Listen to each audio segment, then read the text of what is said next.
Hey guys, today I'm going to show you how to use your Revolut virtual card.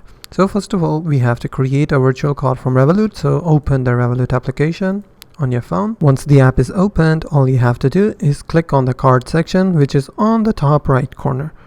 Click on card, and here you'll be able to see two different options: single use or virtual card. You have to click on add new virtual card, so I will click on virtual. On this page you have to click on get virtual card. From here you have to enter your card name. So basically you have to enter the name, and that name will appear on your virtual card. So basically you have to enter your own name and click on create card. From here you can also label your card. For example, you can label it as general or for subscription card. For example, if you want to use your card for Netflix, you can name it as Netflix. You can label it anything and click on create card. Now our card has been created. Now you can click your card and you'll be able to see your card number, the CVV number or the security number, and you can add your card into Apple Pay or Apple Pay Cash or your Android Pay, or you can simply use it anywhere you want. So that's how you can use your Revolut virtual card. If you find this video helpful, please hit the like button and don't forget to subscribe.